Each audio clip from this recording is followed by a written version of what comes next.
soldiers arrest 140 thugs in Enugu State. Armed thugs invade Lagos State polling units.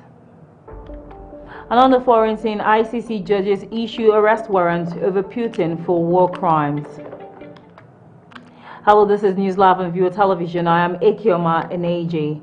Soldiers provided security in Enugu State for the governorship and House of Assembly elections have reportedly arrested 140 thugs with arms and ammunition in the university town of Nsukka in Nsukka local government area. Sources told newsmen that the hoodlums were picked up at about 7:30 a.m. on Saturday at a popular Carolina hotel in Nsukka.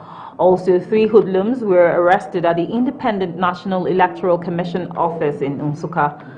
According to a security source, the thugs, who were fully armed with weapons including AK-47 rifles, have confessed to having been deployed by the chairman of the local government, Walter Ozioko.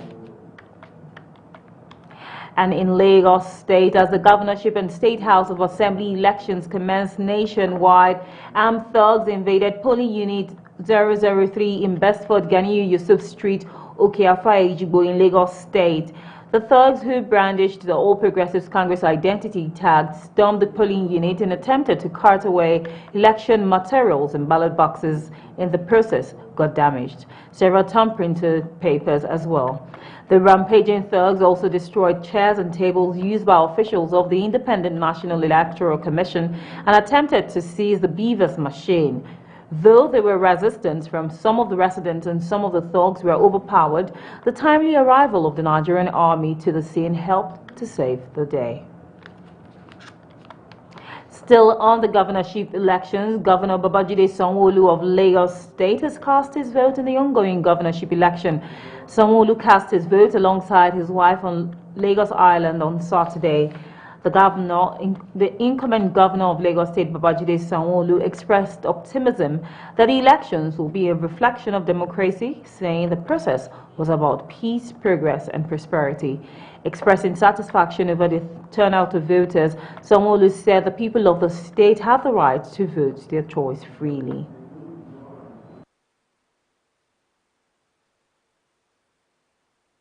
As the people, to see and to understand that this process is not meant to be a process of violence. Election that leads to a democratic process is the best form of a validation of what true democracy should be about. And so I want to reiterate again that this contest is about peace, it's about progress, it's about prosperity for our state and our country at large. And I want you all, gentlemen of the press, to continue to preach and to advocate for everyone to have the right to be able to express themselves freely, fairly, and transparently. And to Bauchi State, Governor Bala Mohammed has commended the Independent National Electoral Commission for the improvement in the governorship and state assembly elections. He also said he would continue to accept the outcome of the polls. He stated this in an interview with journalists shortly after casting his vote at Bakindute polling unit 008 in Yelwanduguri Alkeri local government area of Bauchi State. Newsman says that the governor arrived at his polling unit at 11:20 a.m. and exercised his franchise.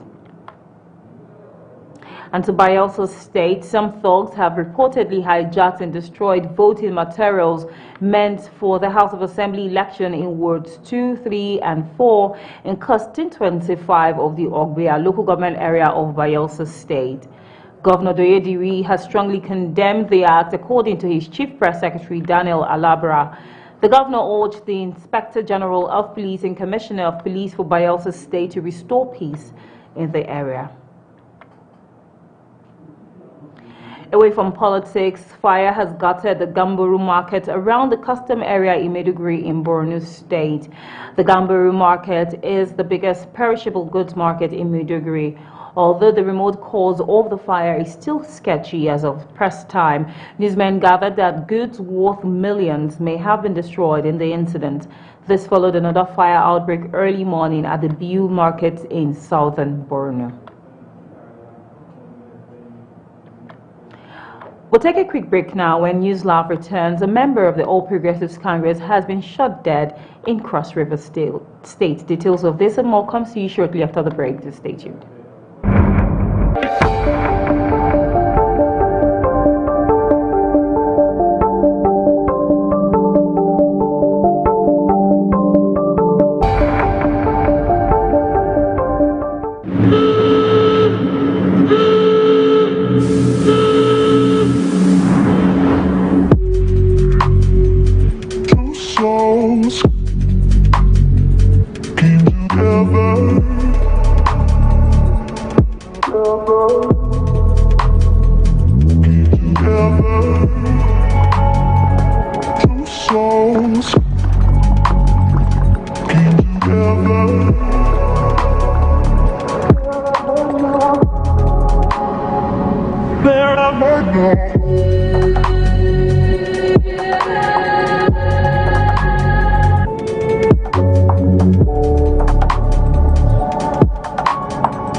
Fragrance, the new luxury fragrance for men and women.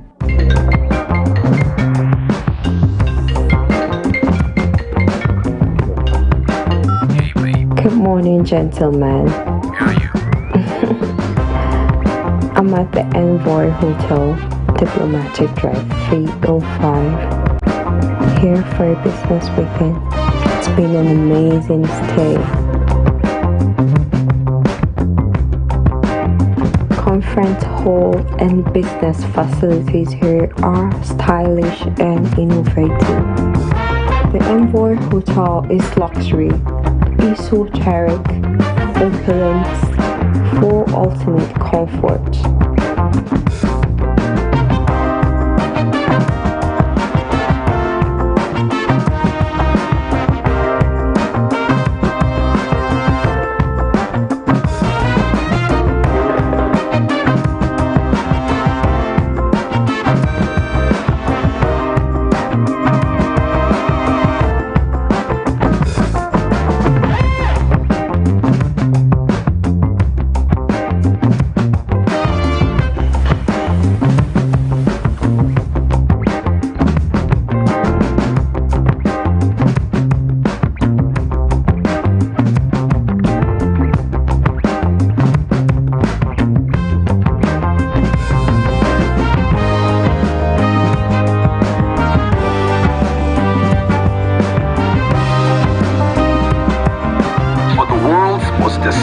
Travelers, we are more than just a place to stay.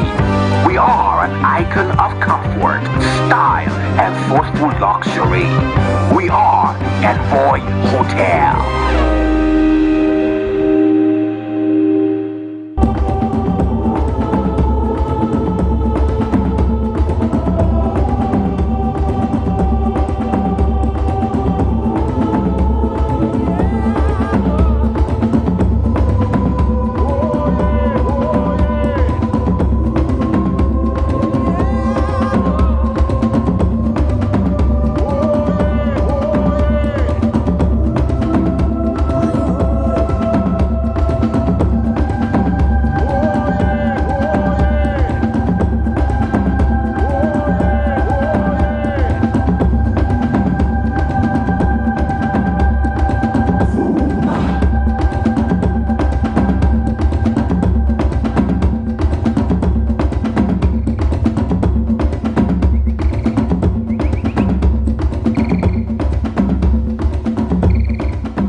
Tribunal has dismissed an application filed by the Independent National Election Commission. Television now airing in Abuja. From Bauchi following the order of Youths in Bauchi order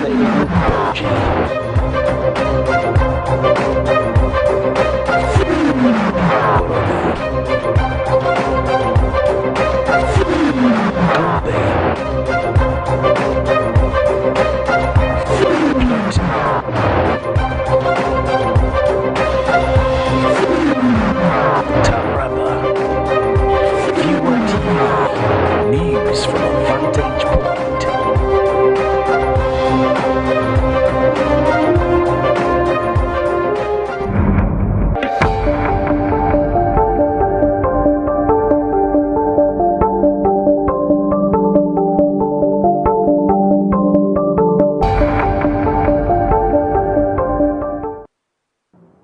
You're welcome back, and if you're just joining us, this is News Live on Viewer Television. A quick recap of our top stories. Soldiers arrest 140 thugs in Enugu State. Armed thugs invade Lagos State polling unit. And the ICC judges issues arrest warrant for Putin over war crimes.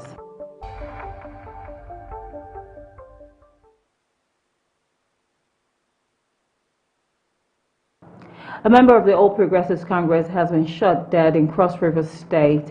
It was gathered that the incident happened on Saturday morning at Ogoja in the Northern Senatorial District.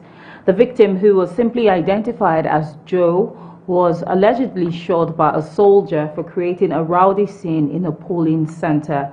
The police public relations officer, Irene Ugbo, confirmed the report. Meanwhile, Victor Okpatola, counsel to two Nigerians granted permission by the court to vote using their temporary voter cards, says the Independent National Electoral Commission should obey the court order. The Federal High Court in Abuja had ordered INEC to allow Koforo Ola Olusegun and Wilson Alwell to use their PVC to vote in the governorship and Houses of Assembly elections on March the 18th. INEC had, however, said it will appeal the judgment. Speaking with journalists, Okpatola said in spite of the judgment, INEC was adamant about not allowing his clients to vote. Citizens of Nigeria and the world at large will believe in the power of democracy and the importance of every voice being heard through their votes. However, the recent actions of INEC in Nigeria undermines these fundamental principles. Despite fulfilling all legal requirements, including registering to vote, my clients were denied their permanent voter's card, and INEC has refused to comply with the court's judgment, which compels INEC to allow them to vote using their temporary voter's card. In the case of Koforola and another versus INEC, suit number FHC/ABJ/CS/180/2023. We have only just received their notice of appeal and application for stay of execution of the judgment today, and we have our own days as stipulated by law starting from today, in which we will reply them and be heard in court.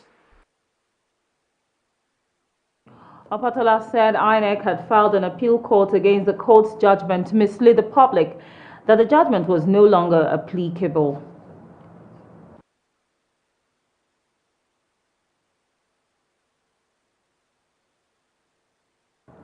The Restoration of Stolen Mandate Assembly, ROSMA, a civil society organization, urges the judiciary to ensure justice in attending to petitions from the results of the 2023 general elections.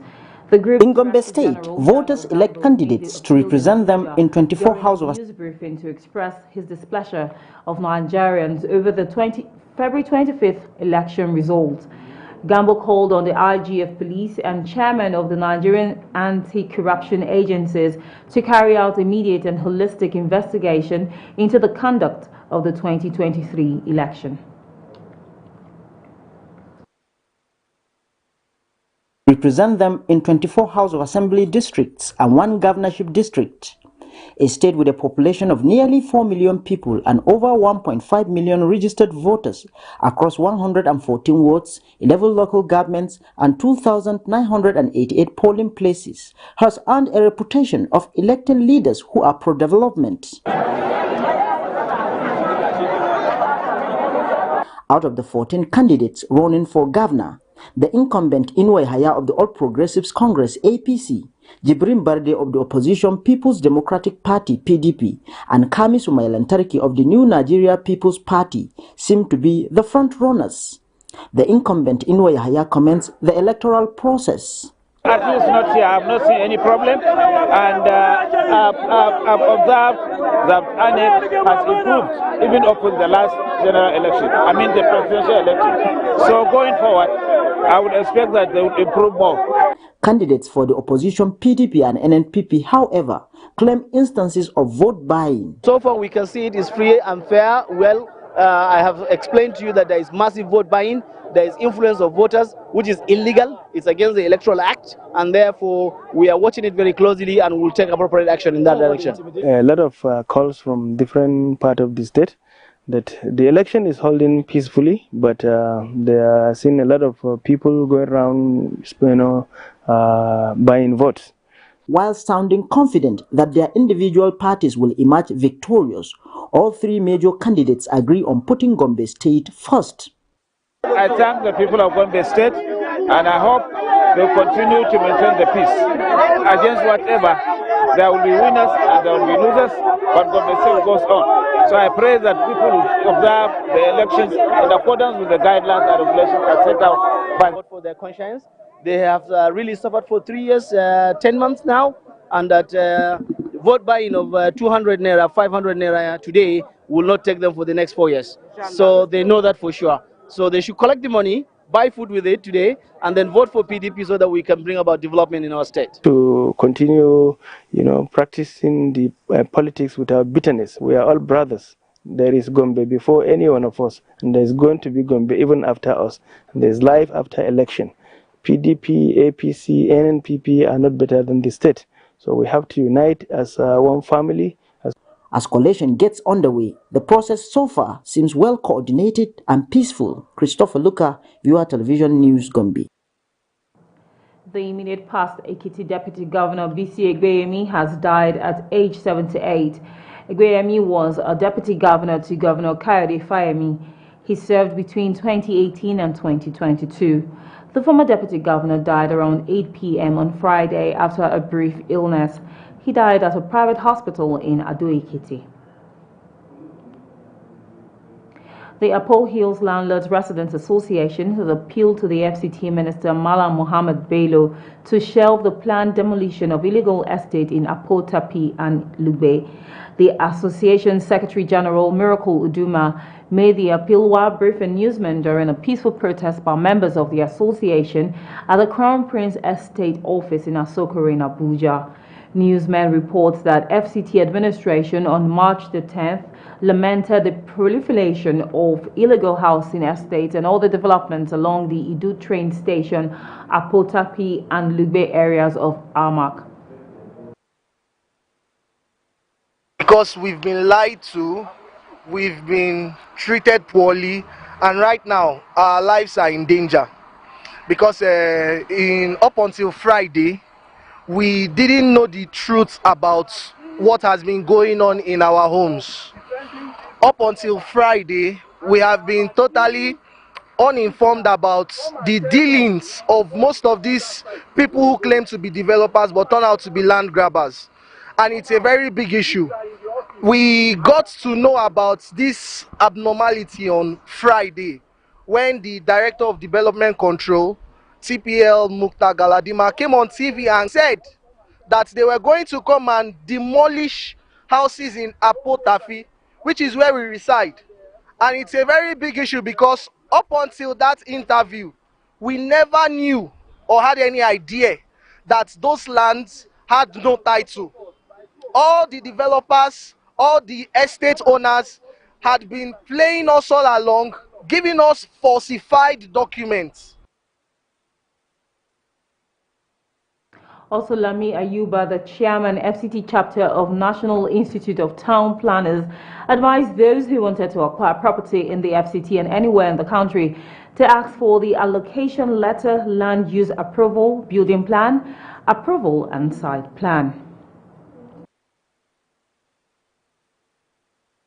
As government officials, They can even enter the offices as if they are doing something and pretend they are sitting down there and they are officials, because they've arranged with the developers to pose as staff of FCDA and clear their papers and go. Because I learned that they will tell them which office to go and who they should see. So the problem is that the people that they went to see, did they verify and ask for ID?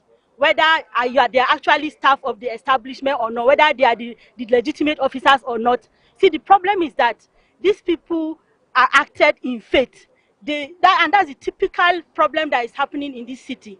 You come, you want to buy property, they just give you one document that they have allocated land to in an estate you collect. You don't know anything, you don't know what to ask. And then they tell you, go here, go and meet these people. So we are not even sure that the offices they entered are the legitimate offices, and then the staff they met are actually the legitimate staff officers, because there's a process for approval, there's a process for land verification that you are supposed to go and meet. And then the problem is that most of them, at the point of buying these properties, they don't associate and they don't contact professionals who will do due diligence for them. After waiting for 7 days after the INEC delayed the elections last week, Gombe State has finally experienced yet another successful gubernatorial and House of Assembly election. The election was held without many, if any, unfavorable circumstances, despite being fiercely contested by powerful contenders. Our correspondent, Christopher Luca, was there and now reports.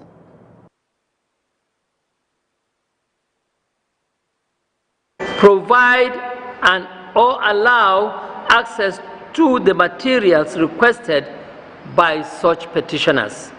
We call on the judiciary, especially the justices of the Supreme Court of Appeal and the Supreme Court of Nigeria, to uphold their oaths of office and be independent, impartial in the discharge of their judicial duties. In the course of the preparations for the elections, INEC gave Nigerians and the international community all the assurances and guarantees that it was adequately prepared and ready to conduct the best elections in the history of the country, with the introduction of the use of bimodal voter accreditation system, BVAS, and the transmission of results from the polling units to the INEC server in real time.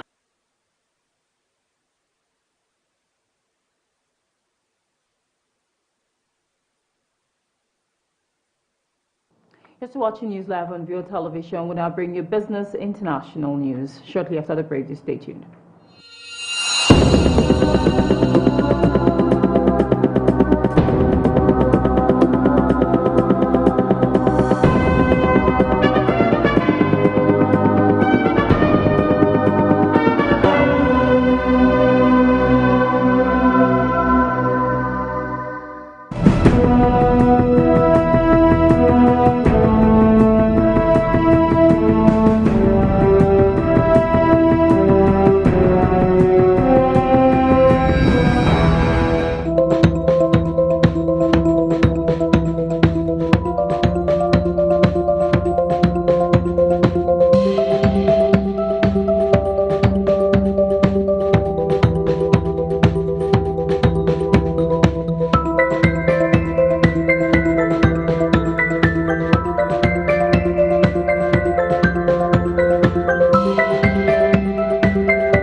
Welcome to Business News.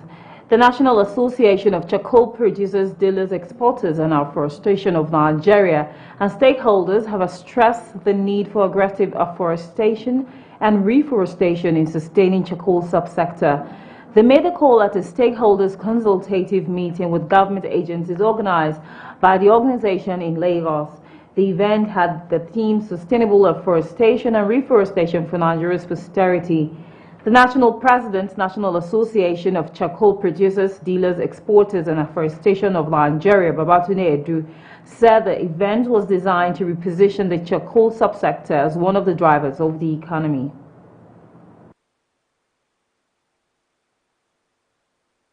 Charcoal exports worldwide is a multi-billion-dollar investment, and as of 2019, according to World Bank Coalition, the sector raking about $72.3 million into the country, which is about $31 billion. So, what we want the government to do, because one, we need to have adequate trees. We need to have a lot of forest initiatives that to have. We need to sustain the business. By sustaining the business, it means we can do the business. So that means we're encouraging stakeholders to go into aggressive afforestation, aggressive tree planting, so that we can sustain the business. Now, what we're looking for government for support in terms of land, equipment to make us achieve more in tree planting, and also to want to enforce compliance, because a lot of stakeholders in the sectors are not responsible. So we want everybody to comply with regulation. Like, for instance, Federal Ministry of Environment give their conditional, reverse guidelines for it to be able to export charcoal out of the country. But that's the position of government. So we are the stakeholders in the sector.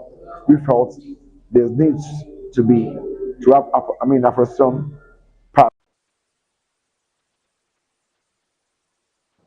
The Minister of Environment, Mohammed Abdullahi, represented by Dr. Peter Bagdu, the Deputy Director, said the event was timely following the recent lift on the ban of exportation of processed wood, charcoal and other allied products.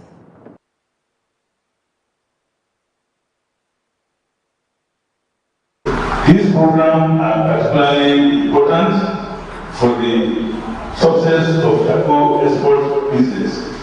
Since increased demand for trees products has put great pressure on forests, more trees have to be planted to sustain this business.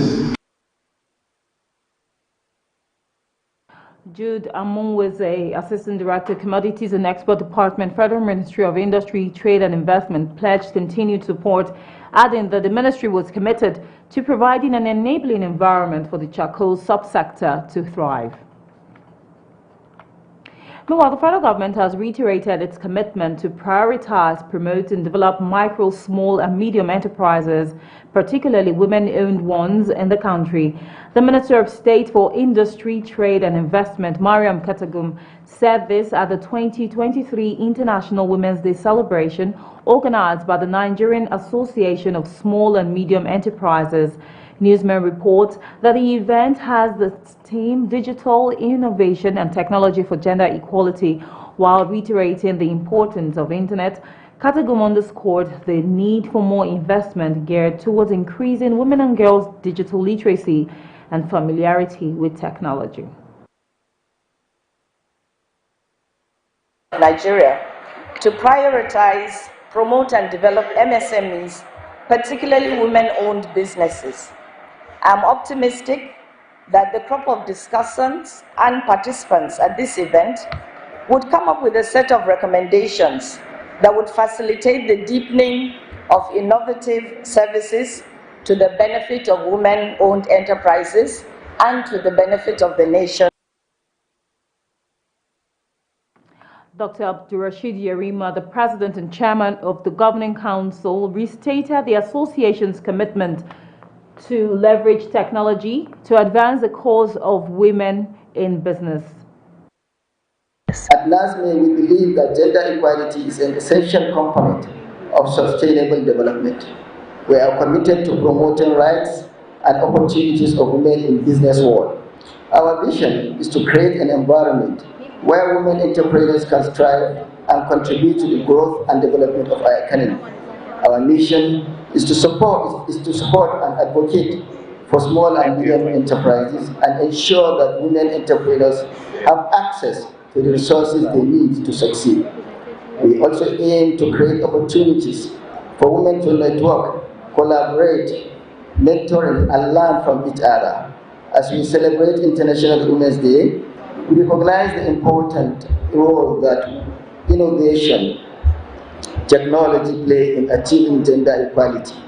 Technology has the power to transform lives and create opportunities, and we must harness its potential to promote gender equality. The chairman and board of trustees of the organization said there was growing evidence that gender inequality was a major drawback to Nigeria's socio-economic development. Multiple studies and surveys have highlighted significant gender gap in financial inclusion in Nigeria. Indeed, according to a recent study, financial exclusion is estimated at 36% for women and 24% for men, with a gender gap of 33%. What it means is that access to money, operating a bank account, women are excluded more than men. That shouldn't happen in these days of cashless society. The study I talked about found that part of this gap can be explained by women's lower levels of income, education, and trust in financial institutions. The acting executive secretary of the Economic Commission for Africa, Antonio Pedro, has said the achievement of the Sustainable Development Goals may be hanging if poverty in Nigeria continues to increase. The ECA boss, speaking in a statement issued by the communications section of the UN agency, said growing poverty could also affect African vision. Pedro said the impact of the COVID-19 pandemic, the war in Ukraine, and several natural disasters had eroded Africa's development gains. He noted that this had resulted in a staggering 149 million non-poor Africans currently facing the risk of falling into poverty. Meanwhile, the federal government has announced plans to award subsidies to mini-grid developers for the deployment of solar-power mini-grids to 150 underdeserved and unserved electricity sites across 7 states. The government announced this in a statement issued by the Rural Electrification Agency on Friday. It noted the deployment of the mini-grids will be driven by the private sector. It said the project management unit of the REA under its Nigeria Electrification Project just concluded a hybrid pre-bid conference for the minimum subsidy tender program of the solar hybrid mini component. And on the foreign scene, Pakistan former Prime Minister Imran Khan was set to appear in court on Saturday as police entered his property and after he expressed fear of arrest in a standoff with the government that has led to intense clashes with his supporters. Facing a spate of legal challenges, including one that prompted a failed attempt to arrest him on Tuesday, Khan was to address charges in the courts in the capital, Islamabad, of unlawfully selling state gifts given to him by foreign dignitaries while in office. Khan says he followed legal procedures in acquiring the gifts. Hours before leaving his home in Lahore, the former cricket legend told newsmen that he formed a committee to lead his party if he is arrested. Meanwhile, Turkish President Recep Tayyip Erdogan ended months of delays on Friday and asked Parliament to vote in Finland's bid to join the NATO's defense bloc. Erdogan's announcement following talks with his visiting Finnish counterpart raises the chances that the Nordic nation will join the US-led defense alliance without its neighbor, Sweden. Finland and Sweden ended decades of military non-alignment and decided to join the US-led defense alliance in the wake of the Russia's war on Ukraine. Their applications were accepted at June NATO summit that signaled the Western world's desire to stand up to Russia in the face of Europe's gravest conflict since World War II. Ülkelerimiz başta olmak üzere ittifakımız için hayırlı olmasını diliyorum. They are nice people, and we have excellent relations with our neighborhood. But I have a feeling that Finnish NATO membership is not complete without Sweden.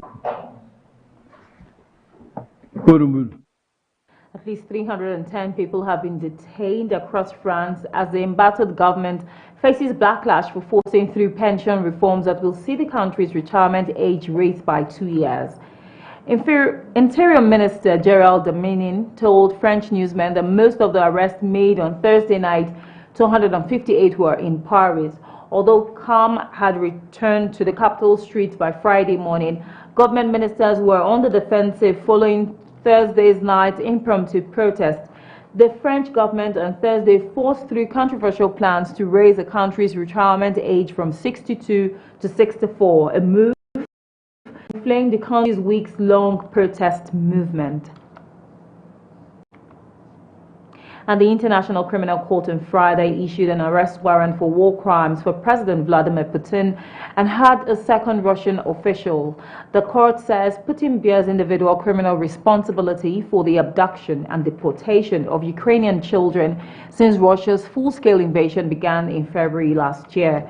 The court also issued a warrant to Maria Belova, Russia's Commissioner for Children's Rights, who had been the public face of a Kremlin-sponsored program in which Ukrainian children and teenagers have been taken to Russia. Children would be a priority of mine.